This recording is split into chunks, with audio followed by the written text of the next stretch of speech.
Hello guys, welcome to channel. நான் உங்கள் வேணும். இன்றைக்கி நம்ம vlogல என்ன பார்க்க போகிறோன்னு பார்த்தீங்கன்னா, ஒரு முக்கியமான ஒரு கண்டென்ட் தான் கொண்டு வந்துருக்கிறேன். என்ன கண்டென்ட் பார்க்குறீங்கன்னா, பிக் பாஸ் சீசன் 9 வந்து தமிழில் வந்து அக்டோபர் மாதம் வந்து ஆரம்பிக்க போகிறாங்க. அது தொடர்பான இதுதான் நான் இன்றைக்கி கண்டென்ட்டாக கொண்டு வந்துருக்கிறேன். இன்றைக்கி அது தொடர்பாக தான் எல்லாமே கதைக்க போகிறோம். வாங்க வீடியோக்குள்ளே போகலாம். இது உங்கள் வீட்டி vlogger தமிழ்.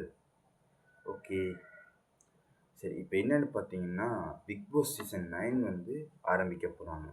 அதில் நிறைய பேருக்கு நிறையவே கேள்விகள் இருக்கும். என்னென்னு பார்த்தீங்கன்னா, பிக் பாஸ் சீசன் 9 எப்படி இருக்க போகுது, கவுஸ் எல்லாம் என்ன மாதிரி ரெடி பண்ணியிருக்கிறாங்க, இந்த முறை வந்து யார் ஹோஸ்ட் பண்ண போகிறது என்ற நிறைய விஷயங்கள் வந்து அதாவது பீப்புள்ஸ் மத்தியில் வந்து ரொம்ப ரொம்ப கேள்வியாகவே இருக்குது. அதுக்கு இன்றைக்கு ஒரு சின்னதாக ஒரு அதுக்கான இதைத்தான் நான் இன்றைக்கி ஒரு ரிவ்யூவாக தான் இதுக்கு இருக்க போகுது.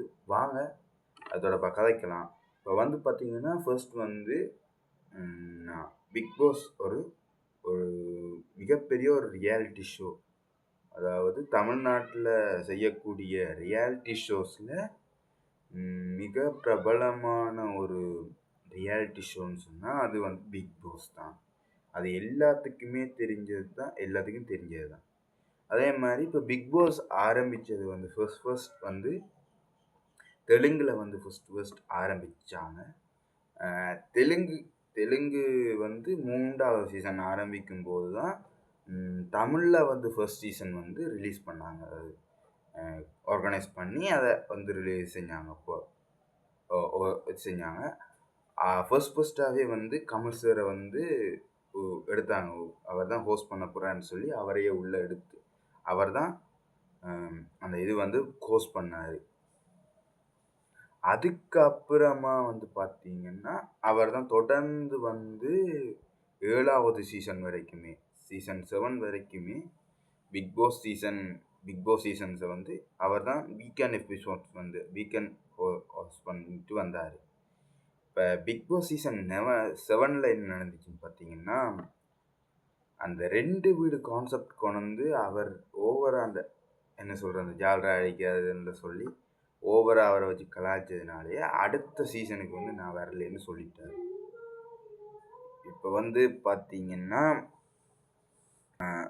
அதை விட பார்த்தீங்கன்னா, இப்போ அதாவது பிக் பாஸ் வந்து அதிக அளவில் சம்பளம் பண்ணது. அதாவது பிக் பாஸுக்கு நான் அதாவது 2 நாள் நான் வருவேன், 2 நாளைக்கும் எனக்கு 130 கோடி ரூபா வேணும்னு சொல்லியிருந்தார். அந்த 2 நாள் வந்து இது செய்கிறதுக்கு கிழமையில் 2 நாள் வந்து எத்தனை வாரம், இன்னொரு 10 வாரமா அப்படி தான் இருக்கணும்.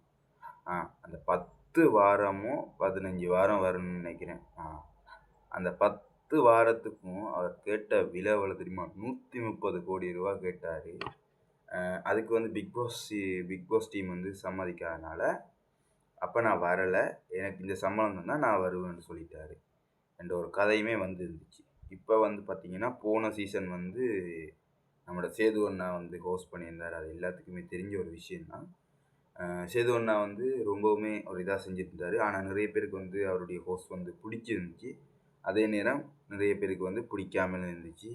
அதோடு வந்து பார்த்திங்கன்னா, எவ்வளவோ கண்டஸ்டன்ட்ஸ், நல்ல எலிஜிபிளான கண்டஸ்டன்ட்ஸ், அதாவது யங் கண்டஸ்டன்ட்ஸ் எல்லாம் வந்திருந்தாங்க. அதில் வந்து ரொம்ப யங்காக வந்துருந்தது பார்த்திங்கன்னா சாஜனா வந்து நீங்கள் இதில் பார்த்துருப்பீங்க. மகாராஜா படத்தில் விஜய் சேதுபதி சாருக்கு மகளாக நடிச்சிருந்தாங்க. அந்த வகையில் அவரை வந்து சாஜனா வந்து அப்பான்னு தான் சொல்லிட்டு இருந்திருப்பாங்க. நிறைய இடத்துல நீங்களும் பார்த்துருப்பீங்க. இப்போ இந்த இதெல்லாம் விட்டுட்டு நான் இப்போ வந்து பிக் பாஸ் சீசன் 9க்கு வரேன். பிக் பாஸ் சீசன் 9 வந்து யார் ஹோஸ்ட் பண்ண போகிறோன்னு பார்த்தீங்கன்னா, மறுபடியுமே சேது அண்ணா தான் ஹோஸ்ட் பண்ண போகிறாரு. ஏன்னு சொன்னால், சேது அண்ணா வந்து போன வருஷம் சீசனுமே அவர் தான் ஹோஸ்ட் பண்ணார். அதனால இந்த வருஷமும் அவர் பண்ணுறான்னு இல்லை. பிக் பாஸ் டீம் வந்து மறுபடியுமே கமல் சாரை கேட்டாங்கன்னு கேட்டாங்களாம். அவர் வந்து எனக்கு ஏன்னு சொன்னால், இப்போ வந்து அவர் வந்து அரசியலுக்குள்ளே போயிட்டார். அரசியலில் அடுத்தபடியான இப்போ வந்து நாடாளுமன்றத்தில் வந்து அவருக்கு ஒரு எம்பி பதவி வந்து அவருக்கு கொடுக்க போகிறாங்க. எம்பி பதவி ஏற்க போகிறாரு. அதனால தனக்கு இதில் எல்லாம் வந்து செஞ்சு கொண்டிருக்கலான்னு வெளிப்படையாகவே சொல்லிட்டார். அதனாலேயே மறுபடியுமே பிக் பாஸ் சீசன் 9 வந்து யார் ஹோஸ்ட் பண்ண போகிறேன்னு பார்த்தீங்கன்னா சேதுபதி அண்ணா தான் ஹோஸ்ட் பண்ண போகிறார். அடுத்த ஒரு கேள்வி வரலாம். இப்போ பிக் பாஸ் சீசன் 9 வந்து விஜய் சேதுபதி அண்ணா ஹோஸ்ட் பண்ண போகிறாருன்னா அடுத்து இன்னொரு கேள்வி வரும், ஹவுஸ் எப்படி இருக்க போகுது. ஹவுஸை பற்றி சொல்லணும்னு சொன்னால் அதுக்குமே ஒரு அப்டேட் வந்துருக்கு. இந்த முறை வந்து நிறைய டிஃபிகல்ட்டான இதுகள்லாம் செஞ்சுங்க. அதாவது போன சீசன் நீங்கள் வந்து பார்த்துருந்து தெரிஞ்சிருக்கும், ஒரே வீடு தான், ஆனால் 2ஆக பிரிச்சிருந்தாங்க. இப்போ கேர்ள்ஸ் ஒரு பக்கமும் பாய்ஸ் ஒரு பக்கமும் இருக்காங்க. அதாவது இப்போ முதல் இந்த சீசனில் அப்படின்னு சொன்னால் பாய்ஸ் கேர்ள்ஸ் எல்லாமே கலந்து தான் கேம் நடக்கும். அதாவது டாஸ்க்கு வந்து செய்வாங்க. ஆனால் போன வருஷ சீசன் வந்து அப்படி செய்யலை. பாய்ஸுக்கும் கேர்ள்ஸுக்கும் தான் டாஸ்க். பாய்ஸையும் கேர்ள்ஸையும் மோத விட்டு அவங்க ஒரு இதில் இருந்தாங்க. அது ஒரு டிஃப்ரெண்ட்டாக இருந்துச்சு. ஆனால் அதுவுமே ஓரளவு ஃப்ளஃப்பான மாதிரி தான். ஃப்ளஃப் ஆகிட்டு அது மாதிரி அதுக்கு போன முறை சீசனுமே நீங்கள் பார்த்துருந்தா தெரிஞ்சிருக்கும். அது ரொம்ப ரொம்ப மொக்கையாக போயிடுச்சுன்னு சொன்னால் 2 வீடு கான்செப்ட்ன்னு சொல்கிறது அது ரொம்ப ரொம்ப இதாக இருந்துச்சு, மொக்கையாக தான் இருந்துச்சு. நான் ஒரு வீட்டுக்குள்ளே இருந்து கொண்டே சமாளிக்க போய் 2 வீடுன்னு சொல்லக்குள்ளே பெரிய பிரச்சனையெல்லாம் வந்துச்சு. அந்த பிரச்சனையெல்லாம் நிறைய பிரச்சனை வந்துச்சு. அதை இப்போ கதைச்சி ஒரு யோசனை இல்லை. இப்போ வந்து பிக் பாஸ் சீசன் 9 வந்து எப்படி ஹவுஸ் இருக்க போகும்னு பார்த்தீங்கன்னா வளமை மாதிரி தாங்க. ஆனால் இந்த வருஷம் கொஞ்சம் சேஞ்ச் பண்ணியிருக்கிறாங்க. போன வருஷம் வந்து பிளேஸை கவர் பண்ணணும்னு சொல்லி நிறையவே டாஸ்க்குகள் வைக்கணும்னு சொல்லி அந்த ஸ்விம்மிங் பூலை வந்து இல்லாமல் பண்ணிட்டாங்க. ஆனால் இந்த வருஷம் வந்து திருப்பியுமே ஸ்விம்மிங் பூல் இருக்குன்னு சொல்லியிருக்கிறாங்க. அது என்ன மாதிரின்னு தெரியல. ஆனால் ஸ்விம்மிங் பூல் இருக்கும் என்ற ஒரு கருத்து இருக்குதுன்னு சொன்னால் ஸ்விம்மிங் பூலை வச்சு நிறைய டாஸ்க்கு வந்து பிளான் பண்ணியிருக்கிறாங்கன்ற ஒரு இது ஒன்று வந்துருக்குது. பிளான் பண்ணியிருக்கிறாங்களாம். நிறைய டாஸ்க்குகள் வந்து அதுலேயுமே இருக்கப்போ தான் அதை வந்து ஜெயில் வந்து உருவாக்கியிருக்கிறாங்களாம். அதாவது போன வருஷ சீசன் வந்து ஜெயில் வந்து இல்லாமல் தான் இருந்துச்சு. ஜெயிலுன்றது இல்லை, ரொம்பவுமே இதாக தான் இருக்கும். அதே மாதிரி லிவிங் ரூம் எல்லாமே ரொம்ப ரொம்ப டிஃப்ரெண்ட்டாக உருவாக்கியிருக்கிறாங்க. இந்த முறை வந்து பாய்ஸ் கேர்ள்ஸ் எல்லாத்துக்கும் கலந்து தான், அதாவது பழைய முறையில் தான் டாஸ்க்கு வந்து நடக்க போகுது. அதை விட போன வருஷம் வந்து ஜிம் இல்லை என்று சொன்னால் ஜிம் வைக்கிறதுக்கான அந்த பிளேஸை வந்து அவங்க கவர் பண்ணியிருந்தாங்க. இந்த வருஷம் வந்து அப்படி இல்லாமல் இந்த வருஷம் வந்து கொஞ்சம் பிளேஸை வந்து எக்ஸ்சேஞ்ச் பண்ணியிருக்கிறாங்க. அதாவது இங்கால ஸ்விம்மிங் பூல் அங்கால வந்து ஜிம் அண்ட மாதிரியும் அதுலேயுமே நிறைய டாஸ்க்கு வந்து அந்த ஜிம்முக்குள்ளேயும் நிறைய டாஸ்க்கு வந்து கொடுக்க போகிறாங்களாம். அடுத்து வந்து இப்போ நிறைய பேரை வந்து கொண்டு வர போகிறாங்க. இப்போ அதுக்குள்ளே வந்து பாடி பில்டிங் செய்கிற ஆட்களும் இருக்குது. அதாவது எக்ஸசைஸ் பண்ணி உடம்பை வந்து ஃபிட்டாக வச்சுருக்கிற ஆட்களுக்காகவும் அந்த ஒர்க் அவுட், அதாவது ஜிம் வந்து இருக்க போதும். அதை விட அதுலேயுமே நிறைய டாஸ்க்கை வந்து கண்டஸ்டன்ஸுக்கு கொடுக்க போகிறாங்கன்றது ஒரு இது வந்திருக்கு. அடுத்து இன்னொரு விஷயம் என்னென்னு பார்த்தீங்கன்னா ஜியோ ஹோட்ஸ்டார் தான் இப்போ வந்து பிக் பாஸை வந்து இது செய்ய போகிறாங்க, டெலிகாஸ்ட் பண்ண போகிறாங்க. அப்போ ஜியோ ஹோட்ஸ்டாரில் வந்து எப்படின்னு பார்த்தீங்கன்னா 24/7, அதாவது 24 மணித்தியாலவுமே பிக் பாஸ் வந்து அதில் ஒளிபரப்பாகி கொண்டிருக்கு. அதாவது அதில் எந்த விதமான எடிட்டிங் ஒன்றுமே இருக்காது. 24 மணித்தியாலம் லைவ் ஷோ மாதிரி டெலிகாஸ்ட் ஆக போகுது. அப்படின்னா இன்னொரு விஷயம் என்னென்னா, இப்போ ஜியோ ஹோட்ஸ்டார் வந்து 2 சேனலை வந்து அவங்க விலைக்கு வாங்கியிருக்கிறாங்க. ஒன்று வந்து விஜய் டிவியையும் ஜியோ ஹோட்ஸ்டார் தான் கண்ட்ரோலில் வச்சுருக்குது. அடுத்து வந்து கலர்ஸ் தமிழ். இப்போ இன்னொரு கேள்வி என்னென்னு சொன்னால், இப்போ ஜியோ ஹோட்ஸ்டார் வந்து எதில் டெலிகாஸ்ட் பண்ண போகிறாங்க பிக் பாஸை? கலர்ஸ் தமிழ்லையா அல்லது விஜய் டிவிலையா டெலிகாஸ்ட் பண்ண போகிறாங்கன்னு கேட்டால் அதுக்குமே ஒரு அறிவிப்பு கொடுத்துருக்காங்க. என்னென்னா வழமை மாதிரி தான் நாங்கள் வந்து விஜய் டிவியில் தான் இதை வந்து டெலிகாஸ்ட் பண்ண போகிறோம். அதுவும் வந்து பார்த்திங்கன்னா எந்தெந்த டைம், அதாவது அதுக்குன்னு ஒரு டைம் ஒதுக்கி கொடுக்கும்ல, அது விஜய் டிவி சேனல் வந்து அந்த டெலிகாஸ்ட் பண்ணக்கூடிய ஒரு டைமை வந்து அவங்க ஒதுக்கி கொடுப்பாங்க. அந்த டைம் வந்து பார்த்திங்கன்னா நைட் 8 8 சி 9 9:30லேருந்து 10:30 வரைக்கும் அந்த 1 ஹவர் வந்து டெலிகாஸ்ட் பண்ண போகிறாங்க. அது மாதிரி தான் வழமை மாதிரி தான் வீக் ஒன் எபிசோட் வந்து பின்னேரம், அதாவது 6 o'clockலேருந்து 9 மணி வரைக்குமே அதை எபிசோட் பண்ண போகிறாங்க. அதை டெலிகாஸ்ட் பண்ணுவாங்க. அது எல்லாத்துக்குமே அது வீக்கெண்ட் அது நடந்து கொண்டேதான் இருக்குது. அடுத்து இன்னொரு விஷயம், கண்டஸ்டன்ஸ் யாரெல்லாம் போக போகிறாங்கன்ற ஒரு லிஸ்ட் வந்து இருக்குது. அந்த லிஸ்ட் என்னென்னு பார்த்தீங்கன்னா, ஃபர்ஸ்ட் வந்து சொல்லிடுறேன். அதாவது போன வருஷம் வந்து வந்த கண்டஸ்டன்ஸ் உங்களுக்கு தெரிஞ்சிருக்கும். கண்டஸ்டன்ஸ் எப்படி இருந்தாங்கன்றதும் பார்த்துருப்பீங்க. ஜாக்லின் உட்பட. ஜாக்லின்லாம் ஒரு என்ன சொல்கிறது, அந்த வில்லி மாதிரி இருந்தாலுமே அவங்களுமே ஒரு கேரக்டர், அதாவது அவங்களுக்குள்ளேயுமே ஒரு எமோஷ்னல் ஒரு திங்கிங் ஒன்று இருந்திருக்கும். அவங்க அந்த வெளியால் போகும்போது வந்து அவங்க வந்து இந்த அவங்க வந்து அந்த அழுத விதம், அதாவது அழுதுட்டாங்கன்னு சொன்னால் அவங்க வந்து இவ்வளோ நாள் இருப்போன்னு நினச்சி கூட பார்த்துக்க மாட்டாங்க. ஏன்னா அவங்க போனதுலேருந்தே என்ன சொல்கிற அந்த அவங்களால நிறையவே ப்ராப்ளம்ஸ் வந்துச்சு. நான் அப்படி இருந்துமே எங்களோட மக்கள் வந்து ஜாக்லினுக்கு வந்து ஓட்டு போட்டு வந்து 102 நாள் வரைக்குமே அவங்க வந்து உள்ளே தான் இருந்தாங்க. 102வது நாள் வந்து தான் அவங்க வெளியால் போனாங்க.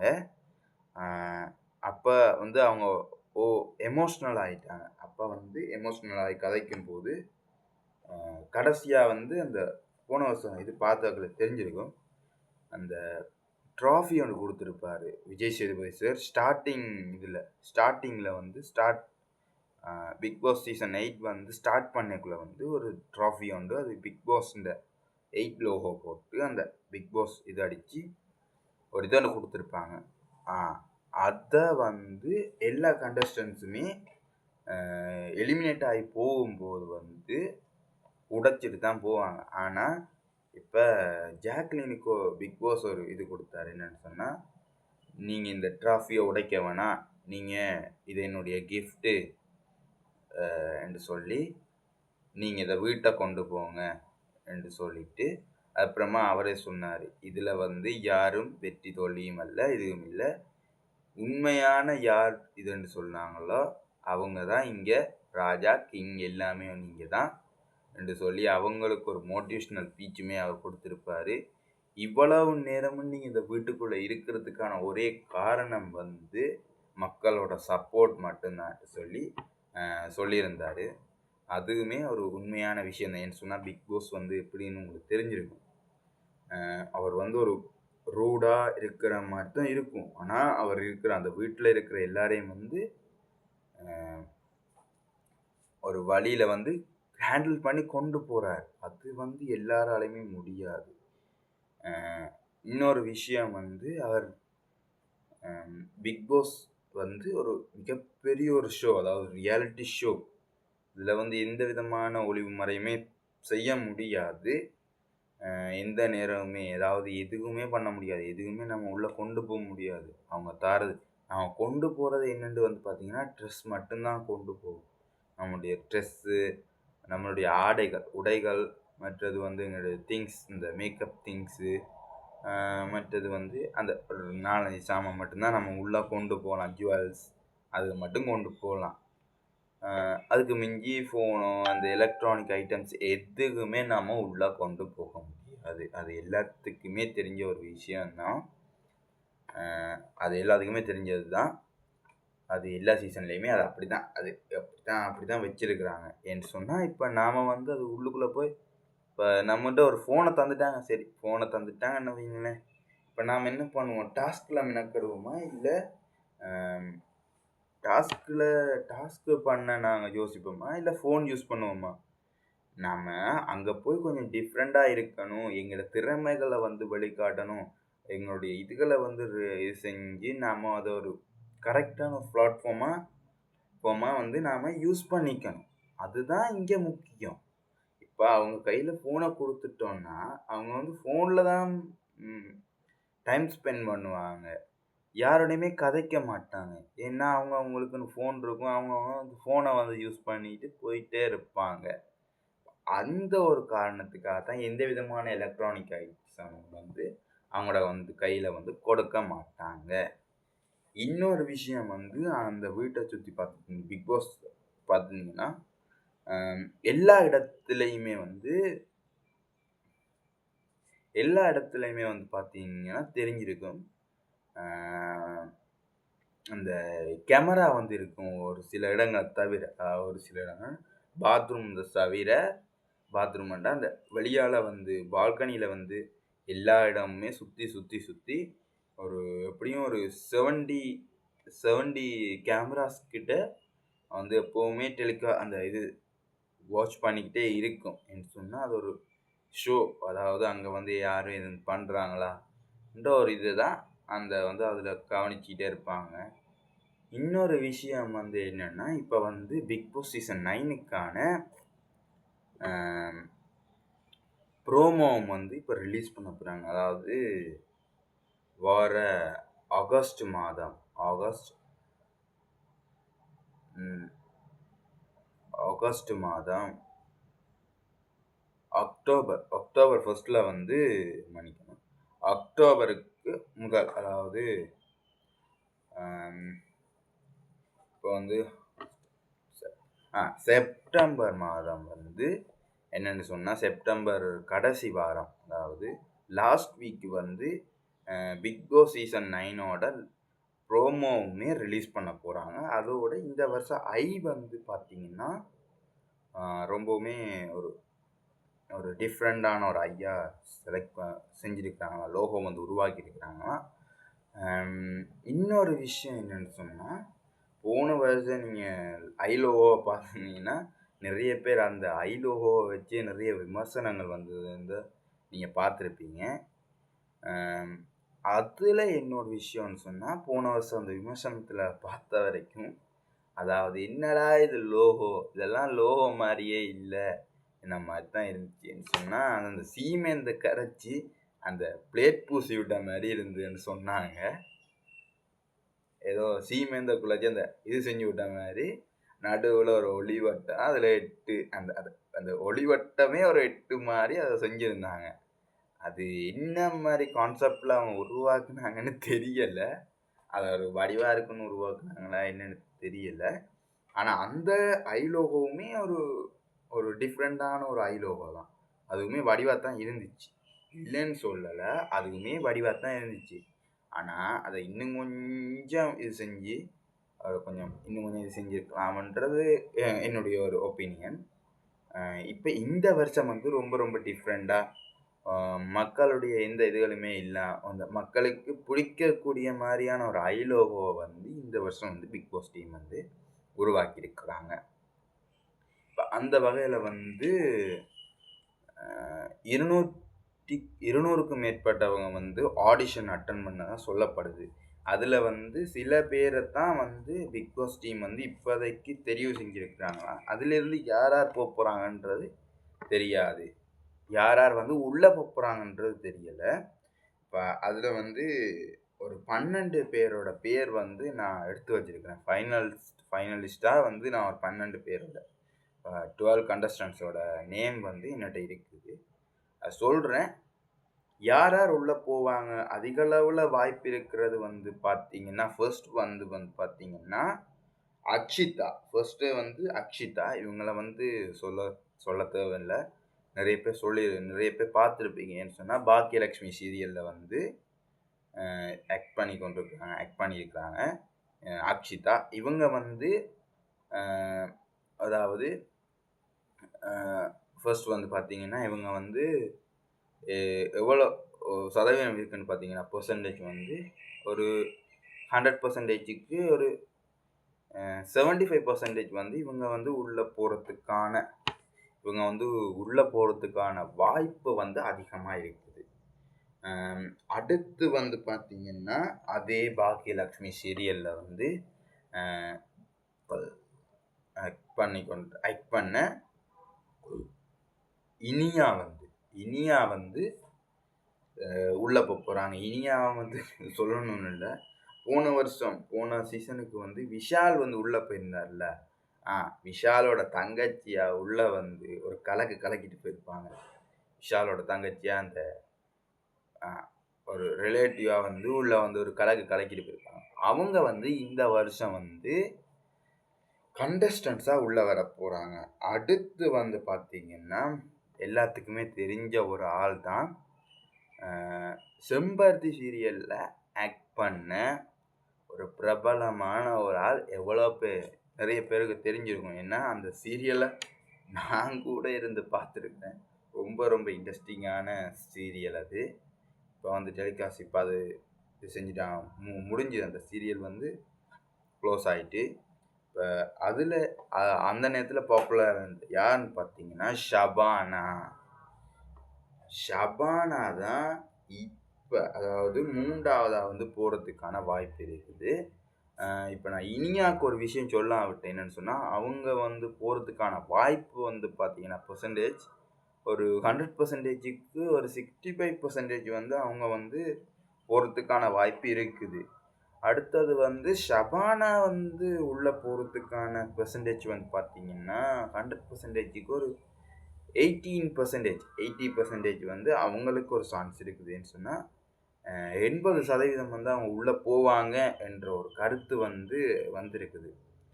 அடுத்து வந்து பார்த்தீங்கன்னா ஜோயா, இவங்க பற்றி எனக்கு அந்த அளவுக்கு தெரியாது. இவங்க வந்து இவங்களுமே உள்ளே போவாங்க என்ற ஒரு கருத்து, அதாவது ஜோயா அண்ட் அவர்கிட்ட ஹஸ்பண்ட், அவங்க வந்து 2 பேருமே வந்து ஜோடியாக வந்து உள்ளே போகிறாங்களாம் என்ற ஒரு கருத்து வந்திருக்குது. இது என்ன வகையில் பாசிபிள்ன்னு தெரியலை. என்று சொன்னால் இது ஒரு ரியாலிட்டி ஷோ. இதுக்குள்ளே வந்து ஆட்களை, அதாவது இது வரைக்குமே அறிமுகமே இல்லை. அப்படியுமே அறிமுகம் இருந்தால் எப்படி இருக்கும்? சீரியலில் ஆக்ட் பண்ணாக்களாக இருக்கும், சீரியலில் ஒன்றா சேர்ந்து ஒர்க் பண்ணாக்களாக இருக்கும். அப்படித்தான் இருக்குமே தவிர, அல்லது சோஷியல் மீடியாவில் இவங்கள பார்த்துருக்கேன், அவங்கள பார்த்துருக்கேன், அப்படி தான் அவங்கள தெரிஞ்சுக்கும். இப்போ வந்து ஒரு ஜோடியை உள்ள இருக்க போகிறாங்களா? என்னடா புது கதையாக இருக்குது. கொஞ்சம் டவுட்டாக தான் இருக்குது. இவங்களுக்கு ஒரு எப்படி ஒரு 45% வந்து இவங்களுக்கு அந்த வாய்ப்புகள் இருக்குன்னு சொல்கிறாங்க. அப்படி இல்லாட்டி இவர் அல்லது அவங்க மாதிரி தான். இப்போ ஜோயா வந்து உள்ளே போகலாம், இல்லாட்டி ஜோயாவோட ஹஸ்பண்ட் வந்து உள்ளே போகலாம். யார் எப்போ எப்படி உள்ளே போகிறாங்கன்னு தெரியல. அடுத்து வந்து ஃபரீனாவுமே ஃபரீனாவுமே ஒரு சோஷியல் மீடியா இன்ஃப்ளூயன்சர் தான். இவங்களுமே சில சீரியல்ஸ் வந்து ஆக்ட் பண்ணியிருக்காங்க. ஃபரீனா வந்து வில்லியா வந்து ஒரு சீரியலில் வந்து ஆக்ட் பண்ணியிருந்தாங்க. அது சீரியல் நேம் வந்து எனக்கு மறந்துச்சு. அவங்களுமே உள்ளே போகிறாங்க. அவங்களுக்கு எவ்வளோ பெர்சன்டேஜ் வந்து கொடுக்கலான்னு இருக்குன்னு பார்த்தீங்கன்னா 100க்கு ஒரு 17% வந்து அவங்களுமே உள்ளே போகலாம் என்று நான் சொல்லுவேன். போகிறதுக்கான வாய்ப்புகள் அதிக அளவில் இருக்குது. அடுத்து வந்து பார்த்தீங்கன்னா திவ்யா துரைசாமி. இவங்களை தெரியாதக்கள் யாருமே இருக்க மாட்டீங்கன்னு சொன்னால், திவ்யா துரைசாமி வந்து இப்போ ரீசெண்டாக கூட ஒரு மூவி வந்து ஆக்ட் பண்ணியிருந்தாங்க. அதுவுமே செம ஹிட்டான ஒரு மூவி தான். ஹிட் ஆயிடுச்சு. நான் இன்னும் அந்த மூவி பார்க்கல. இப்போ அவங்களுமே நல்ல ஒரு ஆக்டர். அவங்களுமே இப்போ உள்ளே போகிறாங்க. என்னக்குள்ள அவங்க செய்ய போகிறாங்க. அடுத்து வந்து பார்த்தீங்கன்னா அஸ்வின் குமார் வந்து பார்த்தீங்கன்னா இந்த வருஷம் வந்து உள்ளே போவார். விக்னேஷ் பாபுமே உள்ளே போவார்ன்ற ஒரு கருத்து இருக்குது. இப்போ அஸ்வின் குமாருமே உள்ளே போகிறார் என்ற ஒரு கருத்து ஒன்று வந்திருக்குது. அவருமே பாக்யலட்சுமி சீரியல்லையா தெரியலை, அதில் தான் ஆக்ட் பண்ணியிருக்கோன்னு நினைக்கிறேன். நான் ஒழுங்காக பார்க்கல அதை. ஓகேவா? தெரியாததுக்கு என்னை மன்னிச்சுக்கோங்க. இப்போ இவர் எத்தனை பெர்சன்டேஜ் வாய்ப்பு இருக்குதுன்னு பார்த்தீங்கன்னா, இவர் வந்து 100க்கு ஒரு 62% வந்து வாய்ப்புகள் இருக்குது. அடுத்து வந்து பார்த்தீங்கன்னா சந்தோஷமே உள்ளே போவார்ன்ற ஒரு கருத்து வந்து நிலவி கொண்டிருக்கிற நிலையில் அவர் வந்து ஒரு ஆக்டராக இருக்கிற அதாவது ப்ரொடியூசர். அவருமே நிறைய படங்களில் நடிச்சிருக்கிறார், அது மாதிரி ஆக்ட் பண்ணியிருக்கிறார், டிரெக்ட் பண்ணியிருக்கிறார், நிறைய விஷயங்கள் அவருமே செஞ்சிருக்கிறார். இப்போ அவருமே உள்ளே போவார்ன்ற ஒரு கருத்தொண்டு ஒரு ஒரு டிசிஷன் ஒன்று வந்திருக்குது. இப்போ அவருக்கு எத்தனை பெர்சன்டேஜ் வந்து பார்த்தீங்கன்னா ஒரு 100க்கு ஒரு 17% வந்து அவருக்கான வாய்ப்புகள் இருக்குது. அடுத்து வந்து உமரை பற்றி சொல்லணுமாங்க. இப்போ வந்து ரொம்ப ரொம்ப ஒரு இன்ஃப்ளூயன்சர், அதாவது ஒரு பாப்புலராக இருக்கிற ஒரு ஆள் தான். இப்போ வந்து குக் வித் கோமாளியில் வந்து மிகச்சிறந்த ஒரு இதாக இருக்கார். இப்போ அவர் வந்து உள்ளே போகிறதுக்கான வாய்ப்புகள் அதிகமாக இருக்குதான் என்று சொல்கிறாங்க. இவருக்கு எத்தனை பெர்சன்டேஜ்னு பார்த்தீங்கன்னா 100க்கு 89, 100க்கு ஒரு 89% வந்து இவருக்கு வந்து சான்ஸ், அதாவது வாய்ப்புகள் அதிகமாக இருக்கலாம். 89% வந்து இவருக்கு சான்ஸ் இருக்குதான். அடுத்தது வந்து அதாவது ஃபுட் வ்ளாகர், அதாவது ஃபுட் வந்து அதாவது அந்த ரிவ்யூ பண்ணுவாங்கன்னு சொல்லுவாங்கள்ல, வ்ளாக்லாம் எடுத்து அந்த ஃபுட்டை சாப்பிட்டுட்டு இது நல்லா இருக்குது, இது நல்லா இல்லை, இன்னும் கொஞ்சம் இது செய்யலாம், ஆனால் இது ஓகே, இந்த ப்ரைஸுக்கு ஓகேன்னு சொல்லுவாங்கள்ல, அப்படிப்பட்ட ஒரு யூடியூப் ஸ்டார். யூடியூப்பில் அவர் ஒரு ஸ்டார் மாதிரி, ஒரு ஃபுட்டுக்கு ஒரு ஸ்டார் மாதிரி இஃப்பான் வந்து உள்ளே போகிறாரு. இப்போ அவருமே உள்ளே போகிறதுக்கான வாய்ப்புகள் அதிக அளவில் காணப்படுதுன்னு சொல்கிறாங்க. அடுத்து வந்து இவருக்கு எத்தனை பெர்சன்டேஜ் கொடுக்கலான்னு பார்த்தீங்கன்னா இவருக்கு ஒரு 100க்கு ஒரு 60% வந்து இவருக்கு இருக்குது. 60% வந்து இவருக்கான வாய்ப்புகள் இருக்குது. அடுத்து வந்து ரக்ஷின், இவரை பற்றி எனக்கு அந்தளவுக்கு தெரியாது. இப்போ ரக்ஷினுமே வந்து உள்ளே போகிறதுக்கான வாய்ப்புகள் இருக்குது. இவருக்கு எத்தனை பெர்சன்டேஜ்னு பார்த்தீங்கன்னா இவருக்கு ஒரு 100க்கு ஒரு 50% வந்து சான்ஸ் இருக்குது. ஏன்னா அரைவாசி வந்து சான்ஸ் இருக்குதுன்னு சொல்கிறாங்க. அடுத்தது இப்போ அது இவ்வளவு தான் நான் எடுத்து வச்சிருக்கிற கண்டஸ்டன்ட் நேம் லிஸ்ட். இப்போ இதை விட இன்னொரு விஷயம் என்னன்னு சொன்னால், பிக் பாஸ் வந்து எல்லாரையுமே, அதாவது அதிக லெவலில் பார்த்தீங்கன்னா இதில் இருக்கிறது வந்து பார்த்தீங்கன்னா நிறைய பேர் வந்து விஜய் டிவியில் வந்து ஒர்க் பண்ணக்கூடிய, அதாவது ஆக்ட் பண்ண ஆக்டர்ஸ் தான் இருக்கிறாங்க. இப்போ பிக் பாஸ் வந்து விஜய் டிவிலேயே ஆக்ட் பண்ண ஆக்டர்ஸை வந்து தான் ஒவ்வொரு வருஷமே அதை இறக்கிறாங்க. அது தெரியும், ஏன்னா அதிக லெவலில் வந்து அதுக்குள்ளேருந்து தான் வராங்க. அதை விடவே வெளியால் இருந்தும் கொஞ்சம் பேரை கொண்டு வரணும். அதாவது இப்போ தெரிஞ்சிருக்கும், பிக் பாஸ் அதாவது வழமையாகவே குக் வித் கோமாளியிலேருந்து 2 கண்டஸ்டன்ஸை வந்து உள்ளிறக்குவாங்க. அந்த வகையில் வந்து ஷபானாவும் இந்த வருஷம் அந்த குக் வித் கோமாளியில் ஒரு மிகப்பெரிய ஒரு பாப்புலராக இப்போ வந்து இருந்துகிட்ருக்காங்க. அடுத்து வந்து உமர், இவங்க 2 பேரும் தான் வாரத்துக்கான வாய்ப்புகள் அதிகமாக இருக்குதுன்னு சொல்கிறாங்க. அதில் இருந்து இவ்வளோ பேரும் வந்து ஃபைனலிஸ்ட்டுக்கு வந்து தெரிவு செய்யப்பட்டிருக்கிறாங்கன்ற ஒரு கருத்து வந்து வெளியே வந்துருக்குது.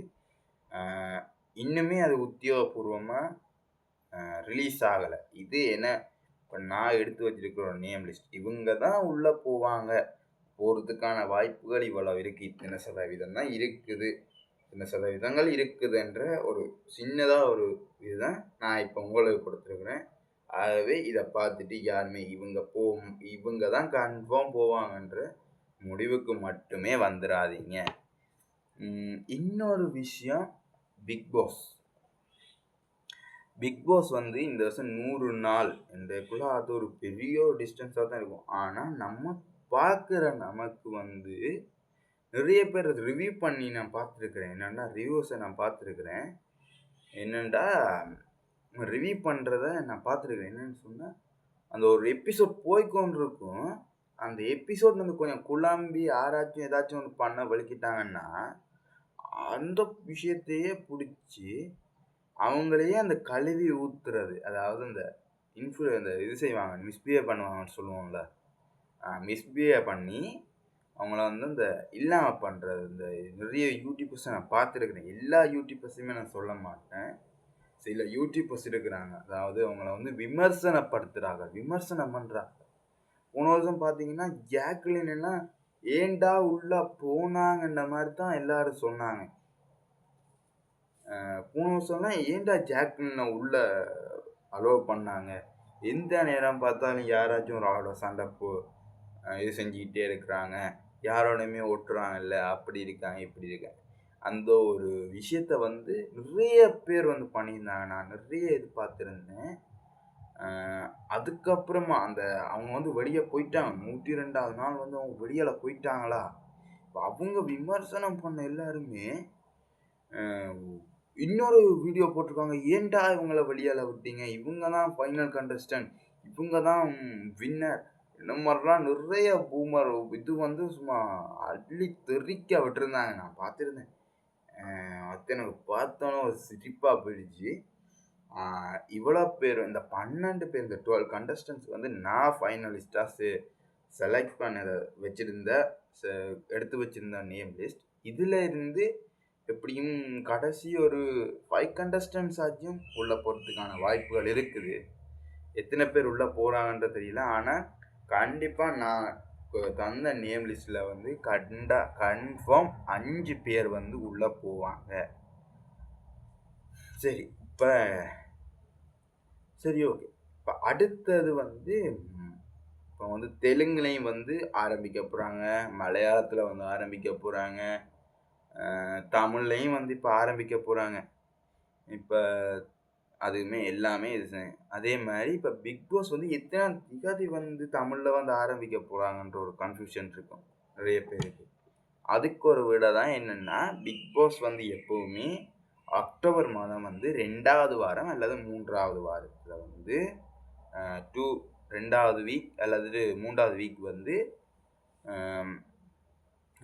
ஆரம்பிச்சிருவாங்க. அப்படித்தான் ஆரம்பிச்சிருவாங்க. இந்த இந்த இந்த இந்த சீசனை பொறுத்த வரைக்குமே 2வது வீக் வந்து ஆரம்பிக்கிறதா ஒரு இது ஒன்று வந்திருக்குது. என்ன மாதிரி தெரியல. அப்படின்னா 12ஆம் தேதி 12ஆம் தேதி வந்து ஆரம்பிப்பாங்க என்ற ஒரு இன்ஃபர்மேஷன். இந்த வருஷம் கவுஸ் வந்து ரொம்ப ரொம்ப டிஃபிகல்ட்டான கவுஸுங்க. இந்த வருஷம் டாஸ்கெல்லாம் சும்மா வேறு லெவலில் பட்டையை கிளப்புற மாதிரி தான் ரெடி பண்ணி வச்சுருக்காங்கண்ணா.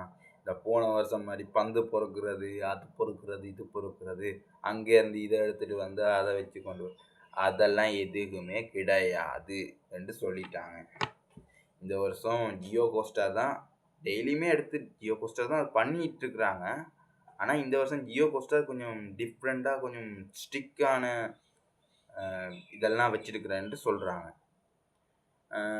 எனவே இந்த வீடியோவை பற்றி உங்களுடைய கருத்துக்களை கமெண்ட் பாக்ஸில் மறக்காமல் பதிவிடுங்கள். அது மட்டும் இல்லாமல் இந்த வீடியோ உங்களுக்கு பிடிச்சிருந்தால் லைக் பண்ணுங்க, சப்ஸ்கிரைப் பண்ணுங்க, அந்த பெல் ஐக்கானை வந்து கிளிக் பண்ணுங்க. ஓகேவா? சரி, ஓகே, பாய் எல்லாருக்கும். பாய்.